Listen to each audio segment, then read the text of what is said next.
And it's 1 o'clock p.m. in Finland, noon in Central Europe, and most of Africa. Welcome, everyone. Today's Manna Insect free webinar session is all about creating the optimal substrate for the BSF larvae. So today we'll be talking a lot about how to actually do these things, not just at a general level, like you should add dry matter and then it should be wet, but actual very concrete examples of how this should be done, what kind of tests should be performed for the before you can or should start actual industrial production or professional level production. That said, we have some small changes in today's session. Unfortunately, the other host of ours, Ykkä Marjanen, the CEO and founder of Manna Insect, is unable to attend the session. So this time around, I will replace him. My name is Tom Laine. I'm the head of marketing at Manna Insect, and with me today is Saverio Danubio, the Italian bioindustry legend, who will be also answering many of your questions, I'm sure, at the end of the session. Today's session will be recorded. The recording will be sent to everyone and anyone who has been registered to join the event, even if you can't join it live or if you have to go somewhere else halfway. The recording will be sent to you probably during the next day or two, depending on how fast we get the recording and manage to upload it to our YouTube channel and so forth. The presentation schedule is quite tight. We'll try to keep this in exactly 1 hour. So if there are plenty of questions at the end, so unfortunately we don't always have time to go through all the questions. For you, if you want to make sure that you get a response to your question, first of all, we of course hope that it relates to today's topic, because there could be a number of other questions related to insect farming, but today we're focusing on the substrate. And the faster you ask your questions, the more likely you are to get an answer. Because if your question comes at the very end, there may be a long line of questions before we actually scroll down to the ones that are left at the very last minute. So ask questions at either the chat section, or you can go to the questions sections directly, and then we'll go through the questions at the end.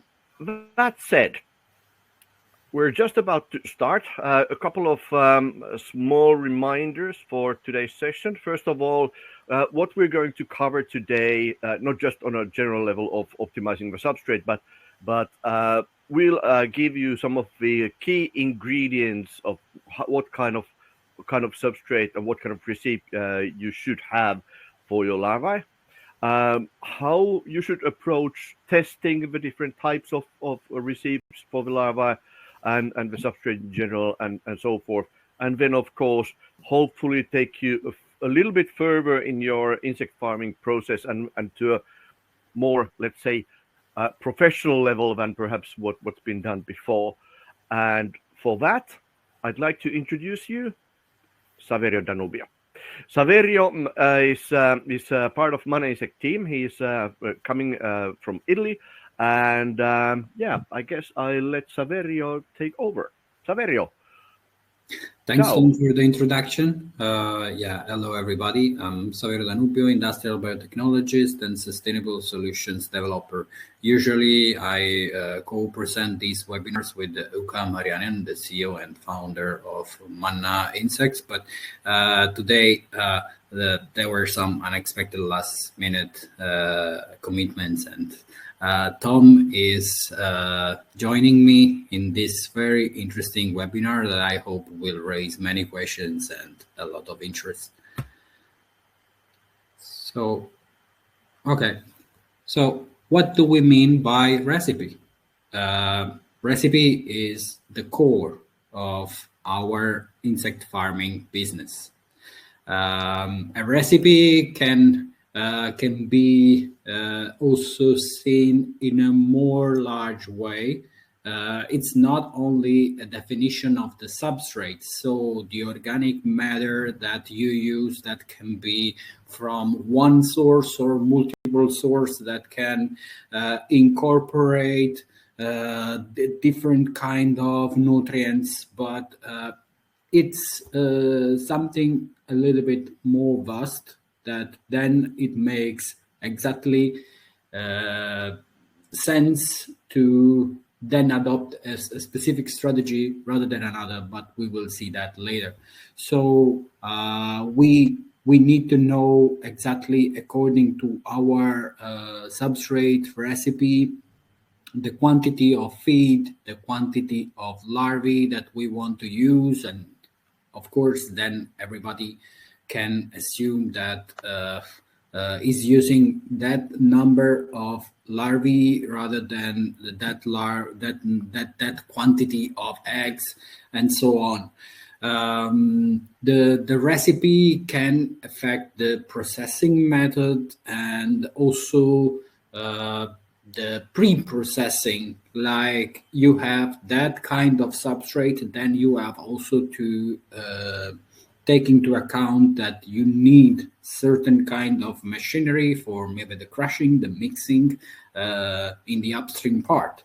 The recipe can then also condition what is the tray size, and you will see that later, or you will see that in practice, because sometimes no matter what is the level of theory knowledge then you have always to move to the practice.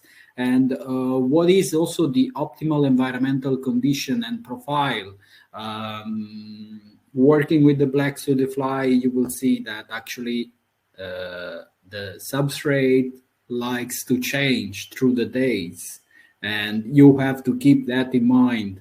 It's not that when you find the perfect formulation at the day 0, then it's the same at the day 3, 7, 10, and beyond.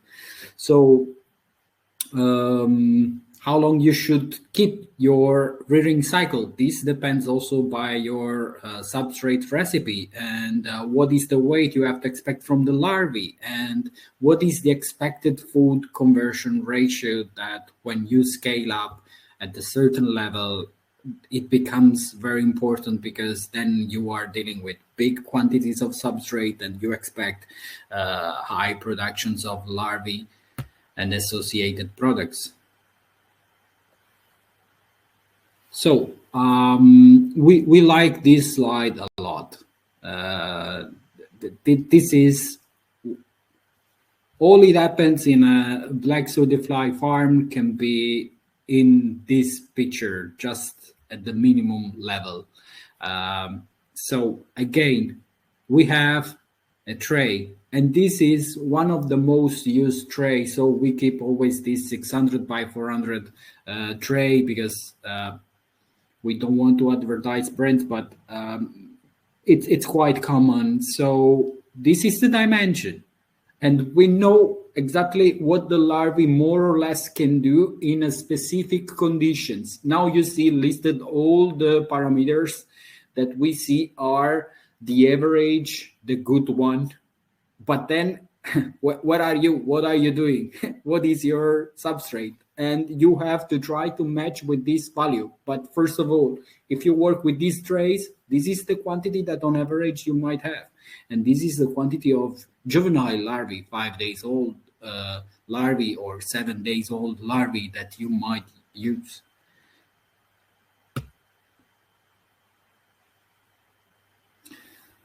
The key ingredients for a recipe: finding the most optimal substrates, the protein content.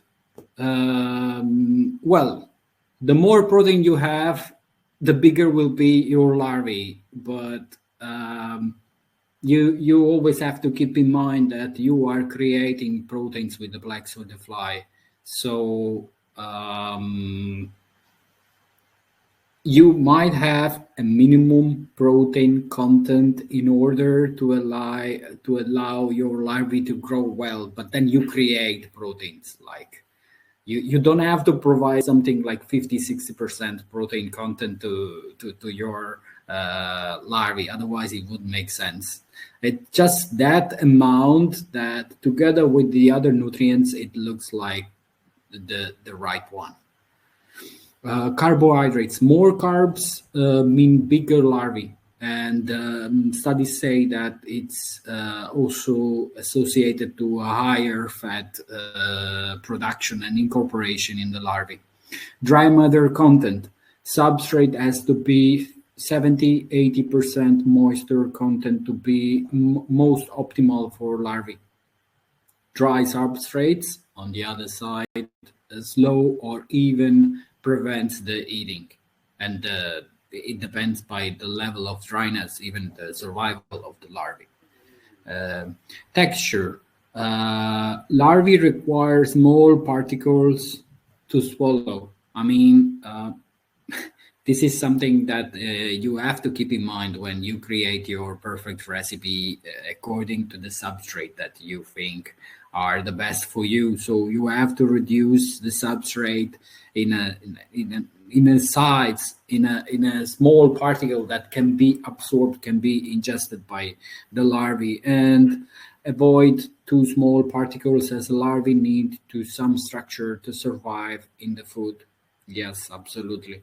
I think that there is another recall on this importance of the structure and of the substrate and the environmental conditions.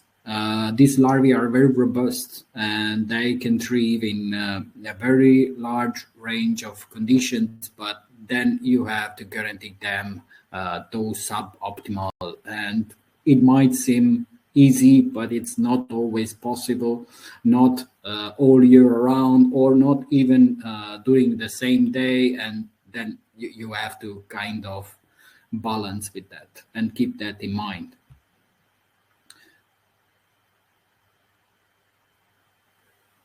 Okay, I guess. So, limitations of black swordfly for a recipe. Black swordfly larvae are kings, but not miracle workers. Yeah, this is a good statement. As we were saying, we have to provide them some minimum of the basic parameters. For example, the substrate should be moist. We said that, but you cannot create a soup. When you have this soupy environment, it's typically the moment of the escape of the larvae, and yeah, like when conditions are not good, larvae immediately manifestate what is going wrong. The amount of nutrients and the right macros. So without protein, there is no larvae, but too much proteins at the end, then it does make sense. And studies also say that feeding the larvae with an absolutely rich protein source diet, it can be even not beneficial. So it's always needed the right balance. Too much fibers slows the growth, but on the other side, you have to keep in mind that fibers can also work as a structurant. So it can keep the substrate in a way that gives volume, and larvae eat on the surface, so you cannot go too high. But if you have the right structure, the right mix, or your substrate has the right properties, you can hope to go up to 10 centimeters substrate thickness, but it might be better even to keep it low, maybe 7 centimeters. And the optimal number of larvae, too little larvae and the food is not eaten or properly processed. So then you have side reactions fermentations of different kind. You might have also contaminations that then can, on the long run, create problems to your colony. So it's better to find the right balance. And then on the other side, too much larvae may also escape. Maximum eating capacity of the larvae. In optimal conditions, larvae are ready to pre-pupate after 7-10 days. Well, it's true. It's an ideal situation. It can also happen that in your business with your ideal substrate, you don't reach this kind of speed, but it's not important. Until 14 days, your let's say rearing cycle might be still acceptable and economically viable. Larvae rarely eat, and larvae, I mean, can eat up to 250 milligrams. Some studies say that the larvae in its exponential growth can eat up to 3 times their weight. This is not when the larvae is fully mature, fully grown, but it might be in the middle. So these studies match with the values that we are reporting here.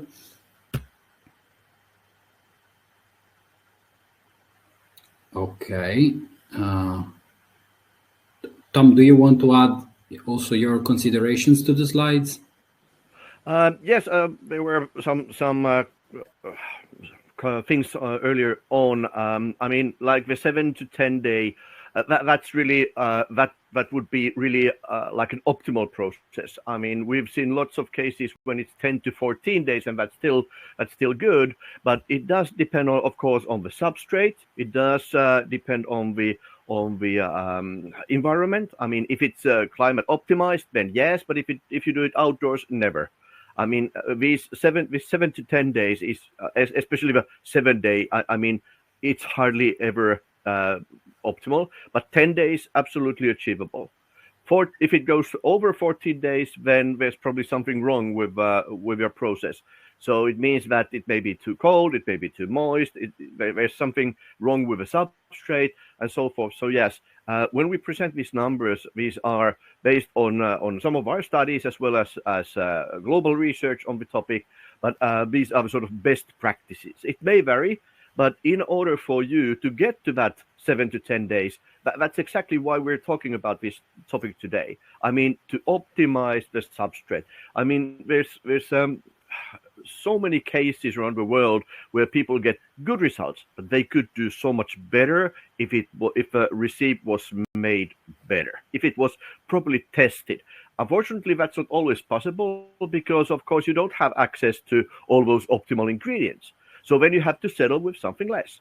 But in order for you to reach your best level, you still need to do the testing of the substrate, do the recipe, and then not change it during the course of your production. Whenever you do changes to a recipe, then you probably go wrong, or at least need to start testing different versions of the substrate again. Yeah, absolutely. I agree with you.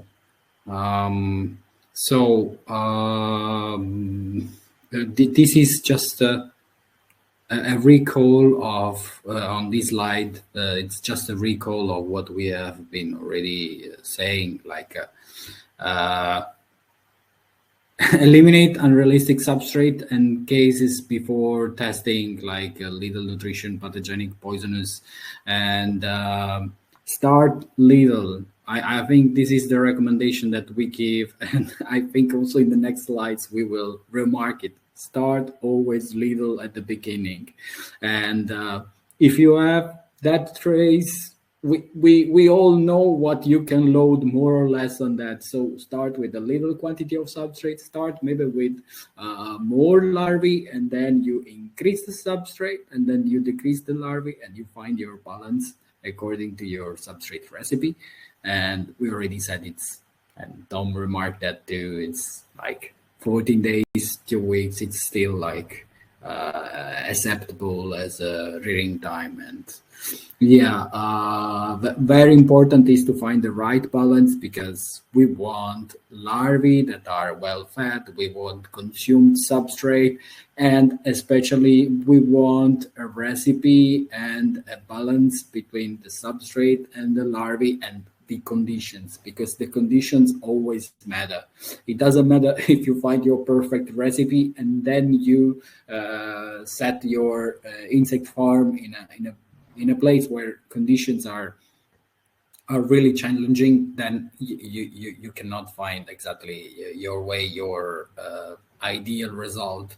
But all of this is very important also because you want to use the right amount of eggs for most of the black soda fly farmers are very expensive if you don't produce them, or if you don't have the right contact, or if you don't have your farm in the right place in the world. So you have to make a production, you have to make some tests. So even when you want to make for example a test with 10 different recipes, and you want to see in parallel all together in the time, without investing months, but you work in parallel with these 10 different same like recipes, but with the little variation also in the number of larvae.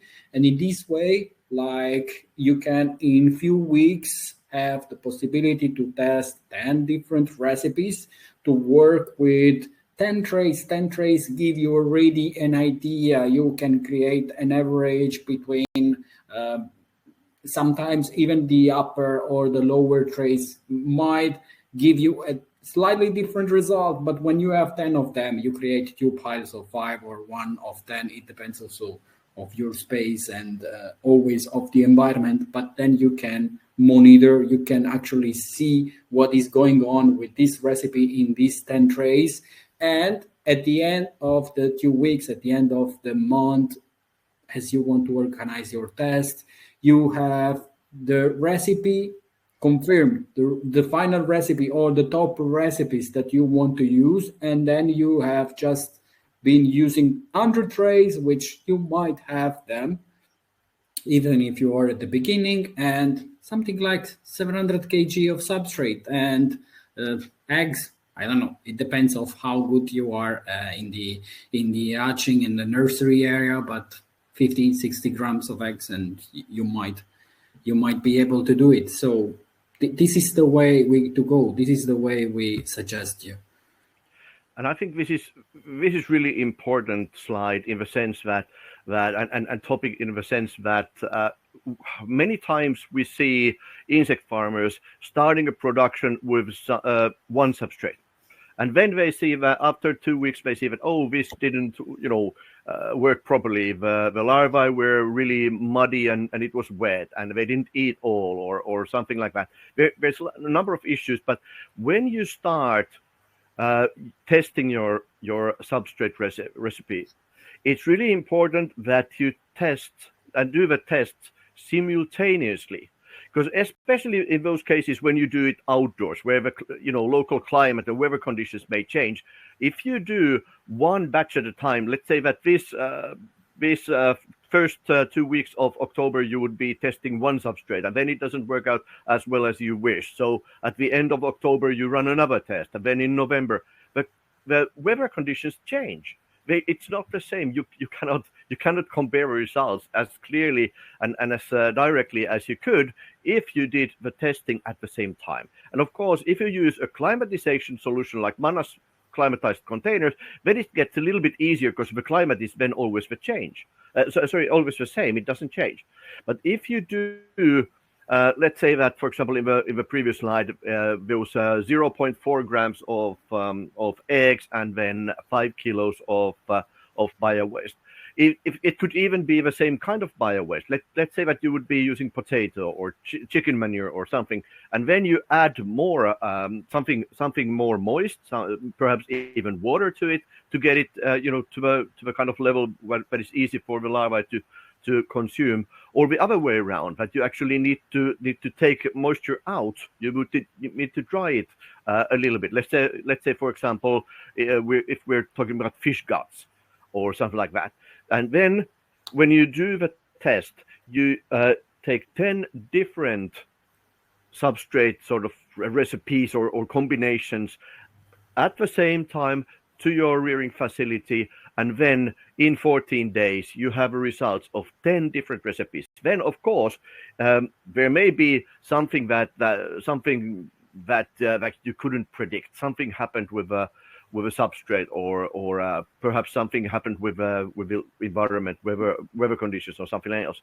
So when you have run the first test of, let's say, the 14 days, and you see that out of those 10 different tests, actually 2 perform really, really well, then you take those 2 and start doing that sort of more professional, more focused testing of those recipes. And then after a couple of batches, let's say you run the first test at the beginning of October, and then at let's say that one of these days you have a result, and then for the next 2 weeks, and then a second batch in November, you will test those best recipes and compare those to each other.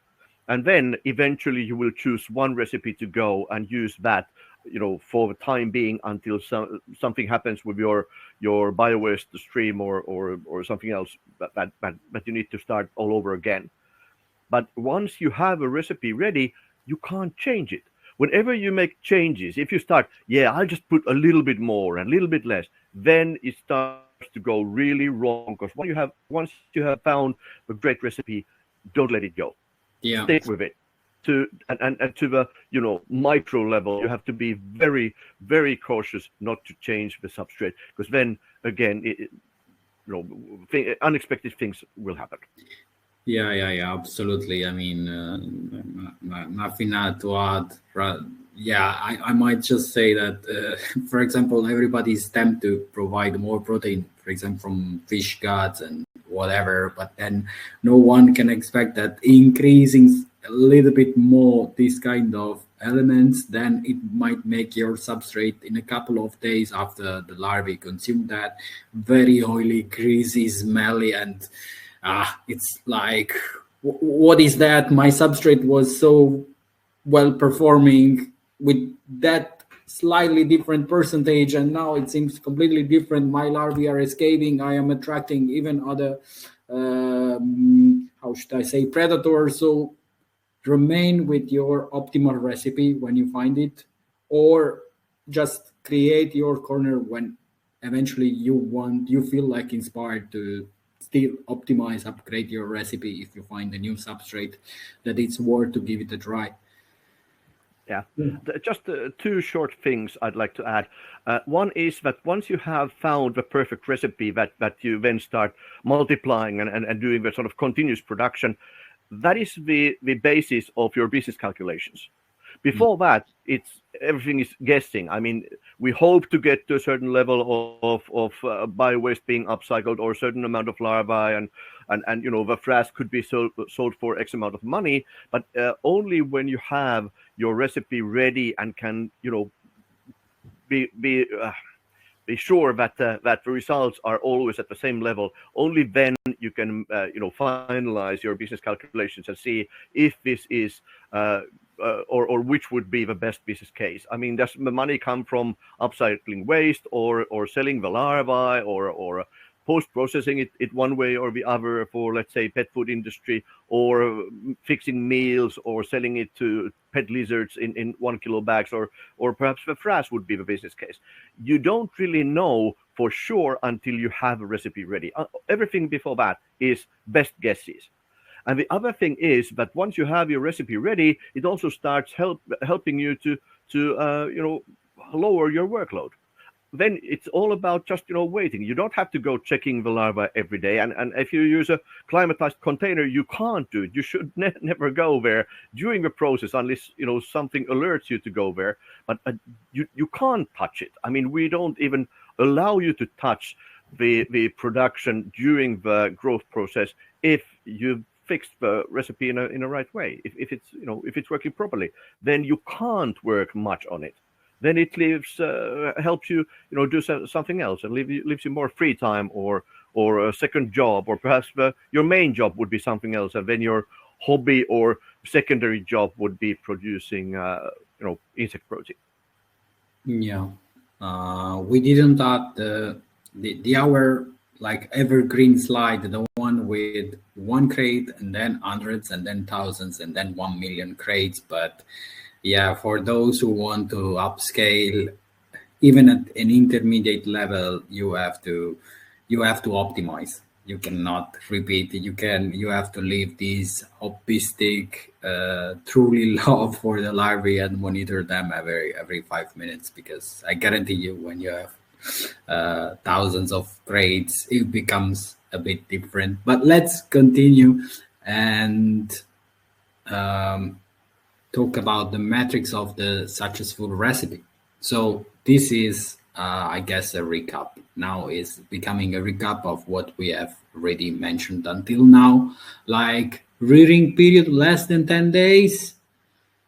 Well, if you are producing food grade, you are producing a larvae in EU, and you are providing something like premium substrate, food grade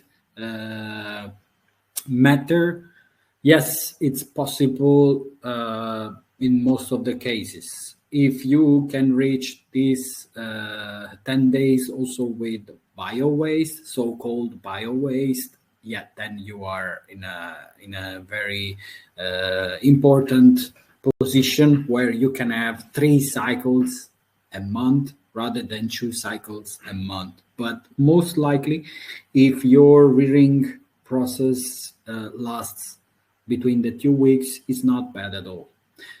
If it gets longer, maybe you have to see a little bit if you are doing your best, or if you cannot get anything better than this, and how convenient your process can be. So a consistent result.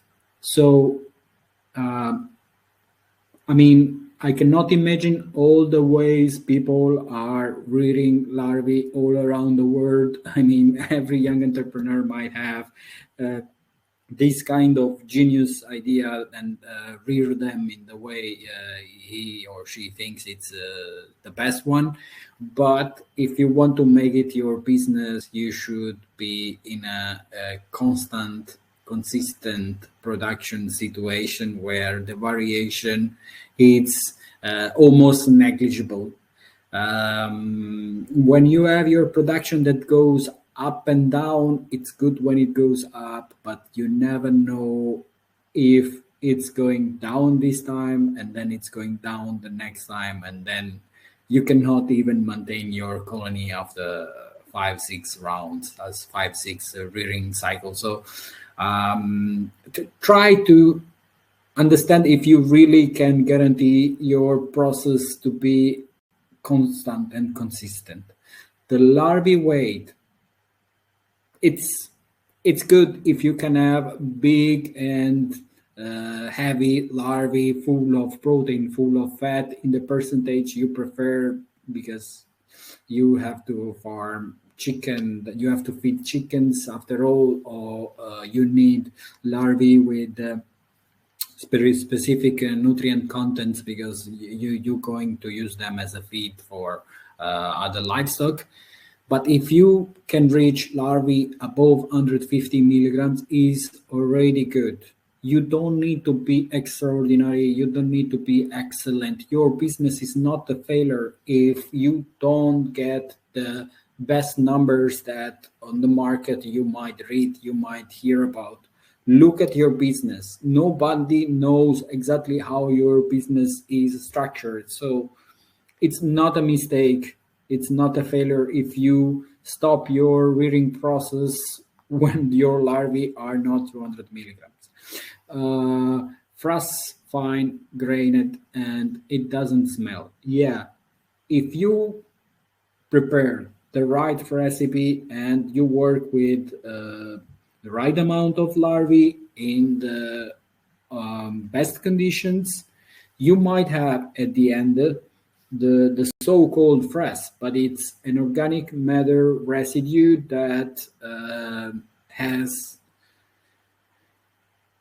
almost lost from the substrate all those nutrients that then can still feed some bacterial fermentations, something else. You might have an almost stable organic matter that it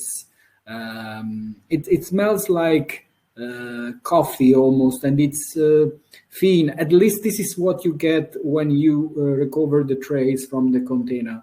The frass is dry, is very thin. You can easily separate the larvae from the frass, and this is one of the advantages that we always see into the early post-processing after using the Manna container. And the food conversion rate, 5-1 or better. So if you get from 5 tons of wet substrate, you get 1 ton of live larvae, you are getting an excellent bio result. So you are obtaining an excellent result from this bio waste. Remember, you are not feeding them with cereals. Eventually, you're not feeding them with the premium nutrients, with the high quality carbohydrates or protein. You are not investing more than is necessary into recovering the substrate for your larvae. So whenever you get closer to this ratio, is good. Even, I don't know, 6-1, you might not have a business that it's a failure. It's just the business according to what are your conditions. Okay, and this is another old slide that I thought that it was it made sense to recall, because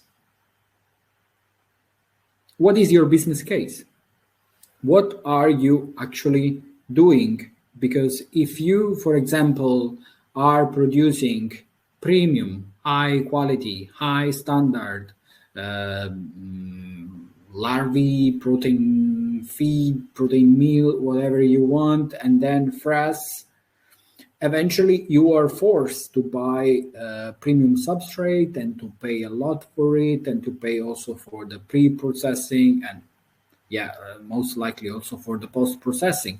But it makes sense in this case, number one. In a case number two, eventually you invest little in the substrate purchase, but you obtain an average product that it's good. It's good. Maybe it doesn't match all the requirements, for example, for producing in Europe, but you have a good larvae production and frass production that in another continent you can easily distribute, sell. You can feed to your animals and you have no problem.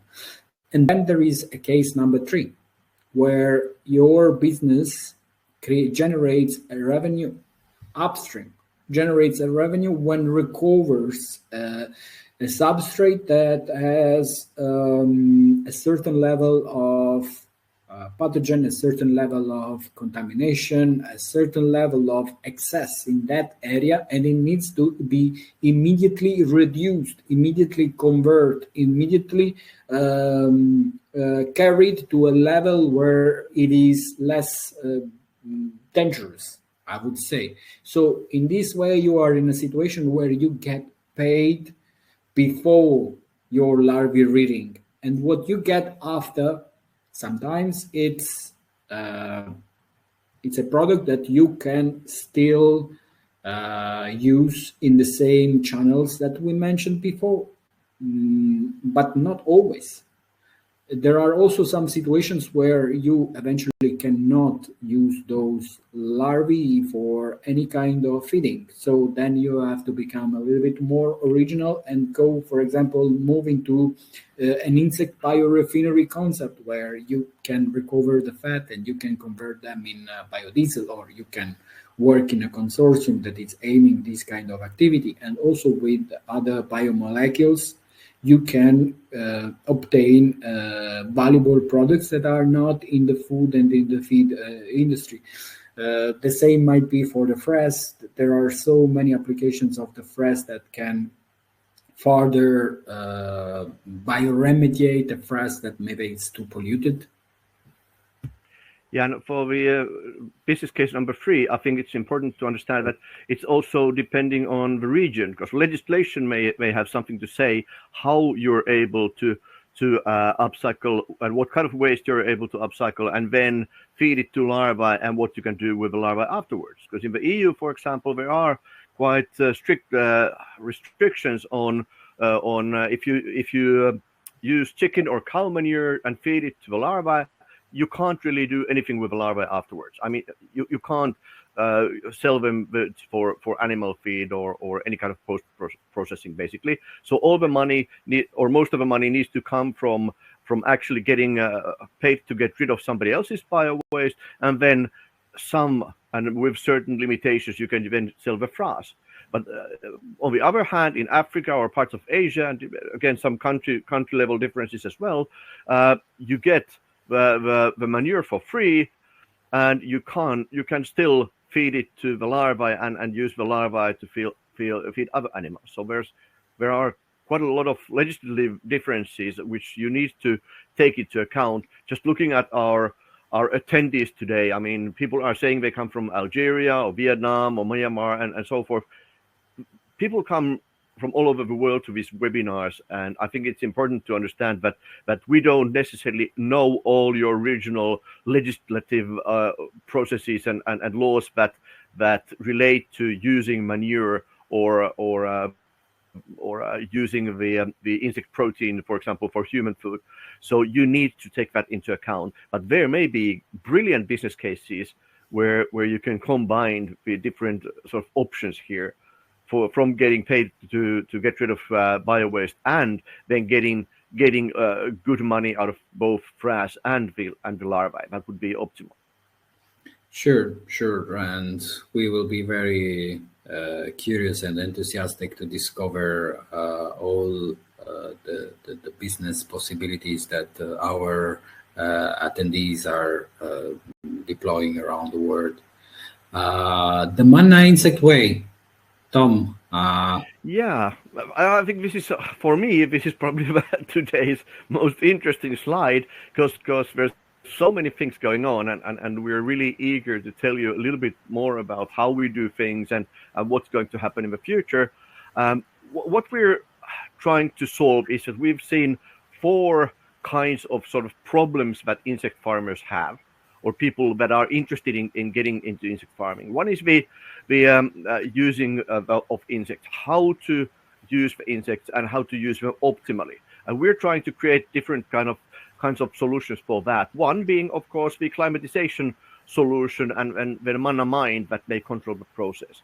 Then optimizing and managing the production at any scale. So it's not just that somebody is building a multi-million-dollar factory and somebody is doing it in the backyard, but we hope to bridge these gaps, meaning that we hope to be able to help insect farmers whenever you're starting your production or just planning it. And then we can give you, Manna Academy training, and we're going to launch a very interesting mobile app soon, and then eventually help you set up your process and test your recipe all the way into getting into professional level production.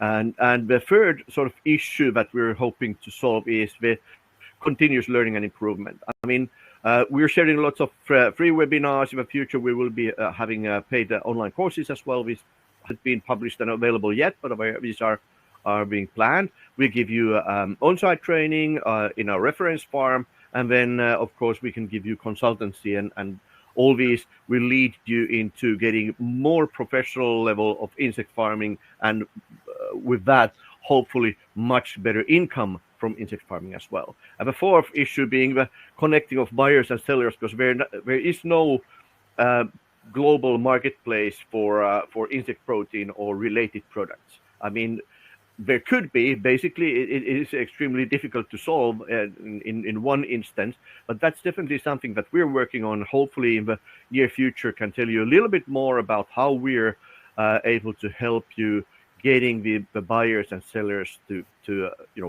get together and make a hopefully a good business for both of you. True. So now we have other slides. I guess there are other 4 or 5 slides that, we really would like to comment a little bit more, but we also want to leave you some minutes for the Q&A moment. So these are the pictures from our reference farm last August, but actually today there is another Manna Academy, so maybe some new pictures might come very soon, and with the new faces, I'm quite white in this picture, but I think I get a little bit more tanned maybe after the holiday. And yes, I mean, we have our Manna reference farm in Finland soon. There will be two kind of Manna reference farm. One, it will be more for research and development, and you all are invited to contact Tony from the Manna form on the website, and then to inquire for more information about that.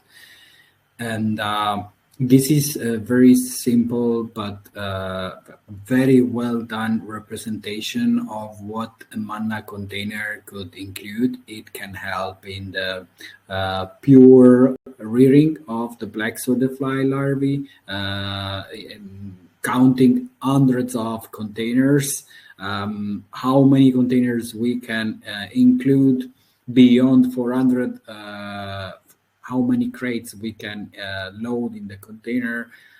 It's still like up to your recipe, but once you become more conscious of the use of the container, we can clearly say that you can load beyond 400 crates without problems. But then you might be at the beginning, you want to have an all-in-one solution where you can have the rearing, you can have the breeding, you can have the nursery area, and you can feel the cycle. Maybe you have to show that you are an excellent young entrepreneur or a newcomer in the insect farming, and you want to actually demonstrate that your pilot is capable to solve a problem, to create this opportunity, and you are looking for investor. Maybe the hybrid solution is the best one at the beginning, but then there is also a fully dedicated system that incorporates more breeding cages, so you can produce more and more eggs for securing the rearing activity of up to 5 containers, 5 rearing containers. So then you create these clusters of containers that are might be decentralized, might be in one place, might be moved, might be installed 2 months after you decide to have a black soda fly larvae farm, and then you can actually decide to upgrade 2 times more, 3 times more, 10 times more. There is this is the pro of having a modular system. And okay, so these are our recommendations. Always, it doesn't matter where you are, it doesn't matter who are your investors or what is the support you have, it doesn't matter if you have a limitless budget. Well, if you want to waste money, it's your choice, but we have to we want to give suggestions to wise entrepreneurs that consciously use their money. So always understand your market, understand the price of the the main competing products like the soy and the protein meals and the meals of animals in general. If you are interested to use the larvae as animal feed, try to understand what is the difficulty that the growers are facing. Try to spot where is the bio waste availability. You don't need to work with the chicken feed just because you want to produce the premium black swordfly larvae related products, and then you want to close the loop of the rearing in 7-10 days. No need. If you have a bio waste available behind the corner that it's not bad, even average, go for that. It's available. What is the legislation around your black swordfly possible business? You should know it, because in the world there are hundreds of countries, and we cannot even imagine what might be your facilitation or your restrictions. Actually, we are always glad to hear your story and to discover that in a remote corner of the world for us, considering Europe, there is a better opportunity to make black swordfly farming than here in Europe, for example. And who are your competitors? If there are competitors, and you have to wonder why there are no competitors, because competitors are not only those that can eventually subtract your customers or might have already taken your customers. Those are indicators. Those might be the one that actually have been failed before you, or those might be the one that changed, adjust their strategy before you. And you should never judge your competitor as less performing or less smart than you. So be very respectful, be in a high consideration of your competitors, and always try to learn from them. Start little with 10 trays or with a reduced number of trays, because you have to observe, you have to spot the minimum possible issue, and that issue, I can guarantee you that if it's negligible with 10 trays, when you have 10,000 trays, it becomes an issue, a problem that can even bring you to lose the entire production for that cycle or for many cycles and many months. So try to be flexible, try to have an agile business, and until it's possible. Create a step-by-step business, always including the feedbacks that you collect from all the sides, from the feed companies, from the chicken growers, from whoever is the figure that is interacting with you in this business idea. And then try to be pragmatic, try to be realistic, try to exist. Do not keep your business on the paper for too long. When you have a pilot, let's suppose like you have a hybrid container or whatever kind of plant you want to have, you can have at that moment, then you exist. Then you are visible. Then you are a respectable, entrepreneur, and then you are also eligible for people appreciation, for community support, for grants, and who knows who can also provide you positive things, like you might jump into an investing situation just because you exist and you prove that you are a serious, a consistent entrepreneur, that it cannot scale up because of maybe economical impossibility, but it's there and it just needs a little economical push. Okay, all right. Yeah, the Manna news. We are always excited about the Manna news, but this time, really, really briefly, we have to mention them. Tom, I leave you. we're really looking forward to next Wednesday when we're launching a Manna insect farming app for anyone who's interested and planning to start insect farming or those already operating insect farms. Next Wednesday, we will be having an online session, a launch webinar of sort, where we tell more details about the farming app and how to get access to it. And I can tell you already that it is groundbreaking. It's like nothing that has done before. It's extremely well interesting. I leave it to that. But that's next Wednesday. If you want to join the online session, we will be sharing the registration link in Manna Insect LinkedIn page either later today or then latest tomorrow.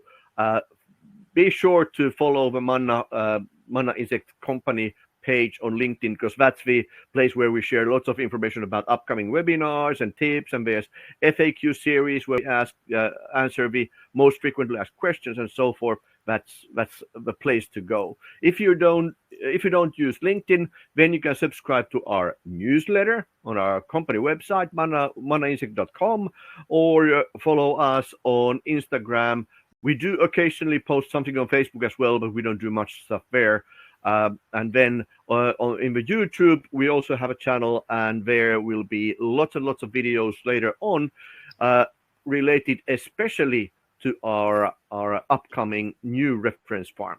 But before I tell you about that, first of all, if you want to meet us face to face, we will be traveling this year to at least UK, Belgium, Netherlands, Zambia, and India, and we do have a couple of people permanently sitting in Nairobi in Kenya. If you want to meet us there, or if you want to invite us to see your farm in the Eastern Africa. Regarding the travel and meeting face to face, please do get in touch with us through Manna Insect's company page, the contact form. Leave your details, and we'll be in touch with you. And then, of course, the new reference farm. This is again one of those things that we've been really excited about. We do have reference farm in Finland, in Siikajoki, but now we're building another one, like Saverio already tipped you a little earlier today. And we have a reference farm in India, where we also will be in the future arranging Manna Academy trainings. That's not ready yet for that, but that's what we're building. And then in the longer future, there will be also a reference farm in Africa, but that's still in the making. Yeah. Now, we have a few minutes left that I'd like to use on questions. We actually have quite a few questions here. Let's see how many we can cover. But Saverio, are you ready? I'm going to shoot you questions, quick and fast, quick and dirty answers, and let's see how many we can cover. Yeah, sorry, Tom. Since we were going a little bit longer than expected, I would say let's give at least 10 minutes Q&A. Yeah, let's give 10 minutes. So let's see how many we can cover during that time. And also, by the way, if you haven't asked a question yet, feel free to add that to the chat or the question sections, and I will pick those up and see which we can answer within the time limit. First of all, Daniel is saying, with 7 to 10 days optimum grow out stage, how old are the neonates after hatching? Yeah, I mean, you can decide.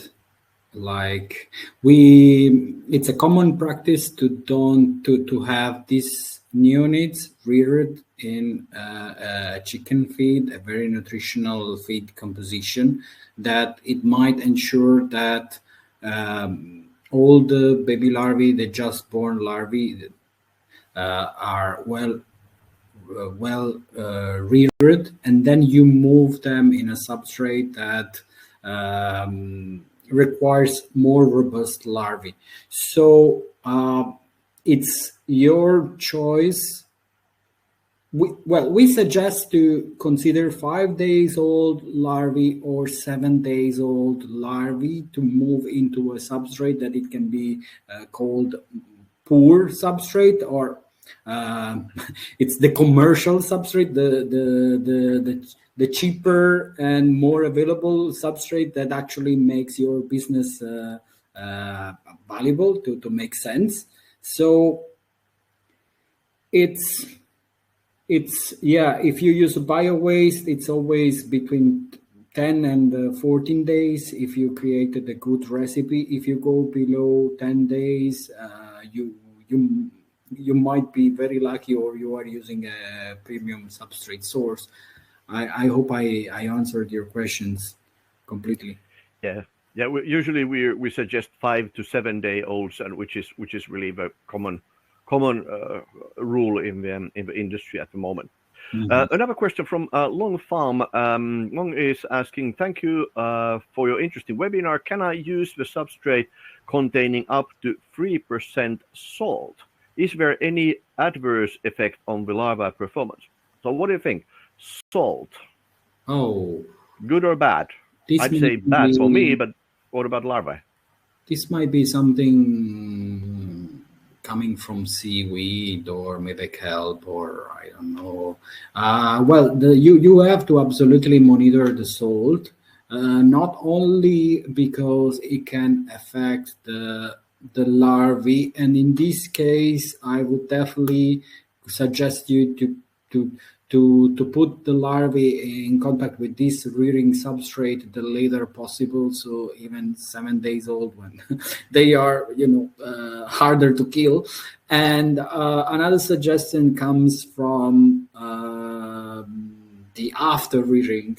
I mean, it doesn't matter if your larvae dies or not, but then you have also to understand what are you doing with your larvae, because maybe this high salt concentration might not really fit well with the diet of your livestock, or whatever is the use you are doing with that. Okay, then question from Babatunde. Thank you so much for this session. Please, could you explain further on larvae needs structure to survive? Oh, yes. I mean, obviously, you want to load in each crate as much as possible. The problem is that the larvae don't consume, usually when you create like more than 10 centimeters layer of substrate, the larvae tend to consume what is upper, because they in the nature they have the food at the top, and they go from the bottom and they consume, so they still continue this kind of movement. And on the other side, you need to keep it hydrated, and you need to have it in these small particles that they can absorb directly. And you need something in your substrate, in your recipe, that gives a structure. Sometimes you have nutrients that are completely creating a cream-like feed, but they might be okay for a small, a thin layer, but not okay for a high layer. So you need to add some structure. I have seen, for example, for those who work in a batch, that they add bran, for example, or any other kind of fiber-like material. It increases the percentage of substrate that it's not actually consumed by the larvae, and that can also interfere between the larvae and the substrate, that it might be not in this way immediately accessible. But you have to come to your considerations regarding what you have as the real nutrients provider, and what you need in order to load more substrate per crate, or more substrate per pool, or whatever is your farming technique. All right. Then Jeppy is asking, can we use frass directly to plant? And maybe I can answer that a little bit. Well, it depends on the kind of frass you get, and the frass is really it's partly the exoskeletons of the larva. It's partly something that they couldn't perhaps eat. Maybe it was too fibrous. and then eventually it is the larvae manure, so to say. So whatever they eat and then can't consume or can't use for the benefit to grow bigger and fatter and whatnot, then it's all this it makes the frass. And if there are, let's say, heavy metals in the original substrate, then of course those will be transferred to the frass. So you couldn't really use them or shouldn't be using those, especially for plants that are going to be fed for humans or other animals. But then if it's, let's say, if it was watercress, or if it was banana leaves, or if it was grain related, or chicken manure, or excess potatoes, then typically the frass is good enough to be used as such. But then again, it may be very strong to some plants, so you might need to actually add traditional fertilizers or soil and mix that with the frass to get the sort of optimal recipe for your fertilizer. What do you think, Saverio?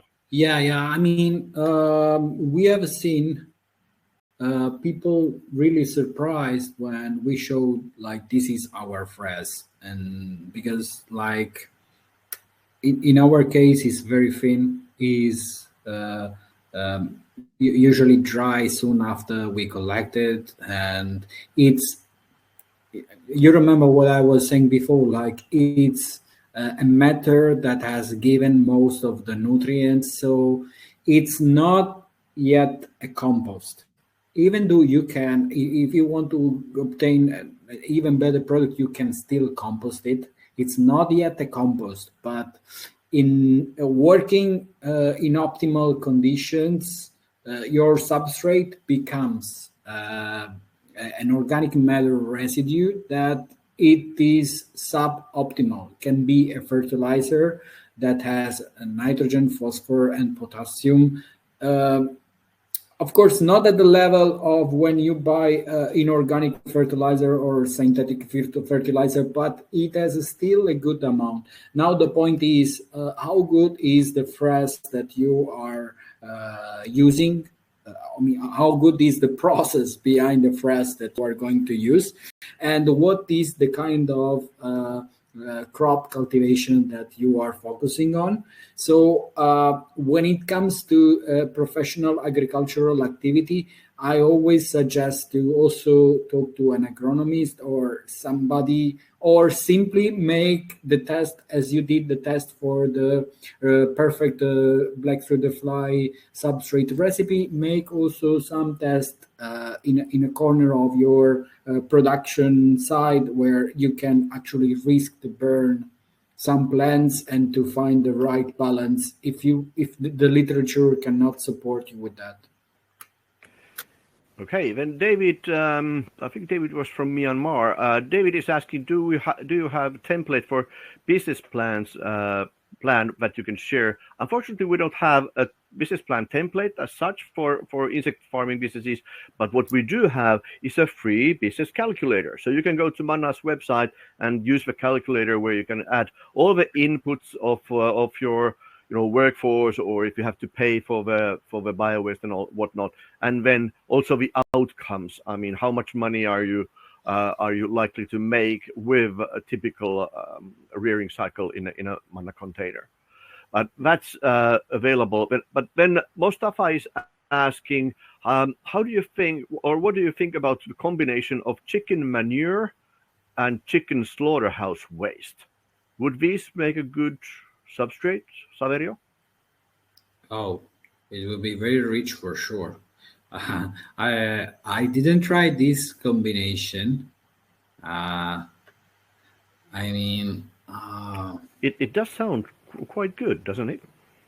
yes. I mean, if he wants to send us an email with the proper percentage, also if there is any. Sometimes we receive some information that it's not anybody's fault, but they are incomplete, because maybe between the moment that it's only chicken manure or only slaughterhouse residue, to the moment when this is mixed, is processed, and it's loaded in the rearing side, some reactions might happen. Maybe these two substrates are even, how should I say, pre-processed on the way, and he doesn't know it. And this would be interesting to discover, to find out. But as always, like percentage matter, I would add also something that makes a little bit more basic or structural to this mixture. And I would like also to know in what kind of environment he wants to farm it. But in theory, if he has these two substrate available, I would not ignore them at all. I eventually just would like to make the 10 crates recipe test in parallel and see what is working better, and if you can eventually even further improve it. Okay. Just a couple of quick ones. First, maybe I can answer this one. Nishant is asking, have you looked into the use of exoskeletons? Can this be a viable product? Yes, we know that exoskeletons, and there's actually quite a lot of research that exoskeletons actually contain chitin and a few other very interesting ingredients that could be used in, let's say, in biomedicine. But at the moment, there are no commercial good enough processes that relate to BSF exoskeletons that would have either the equipment to collect and benefit of those, or use those and post-process those, or the quantity of the exoskeletons needed, and that to be separated from the frass would require so much work that it's not a relevant business case. And Jedi Malek is asking, so you need to dry BSF frass before using it for plant? Well, generally not. If a frass or if a recipe itself is optimal, then also the substrate is consumed so well that the frass is like I think it was said earlier in the slides, that it's moist like used coffee grain, that it doesn't need to be dried specifically, but depends on how you use and store it. Of course, if you store it somewhere where the moisture cannot exhume, then perhaps it and you need to store it for a longer period of time, then it might get mold or fermentation or whatever. So that may not be a good thing, but in general, it doesn't need to be dried if you use it fairly soon. But I think we have time for one more for yes, for Saverio. There's so many questions still left, but I'm trying to find one that would be for perhaps covering a larger area. Well, there's one from Gada El Mabruk. What is the perfect quantity of feed for one larva in the starter and growth stage, like let's say gram of feed per larva? I think this perhaps can be also explained, like how many grams of larvae and how much bio waste. But what do you suggest, Saverio? Yeah, I mean, as we were saying before, in the optimal situation, you need to consider that the larvae can consume up to 3 times their waste. So as we were saying before, for example, in the test of the 10 crates recipe using a tray with 7 kg, so 10 recipes, 10 recipe formulations, 10 trays, we were talking about 700 kg, and in that case, the eggs that you want to consider to use are around 50 to 60 grams. Consider that each gram can be up to 30,000 eggs.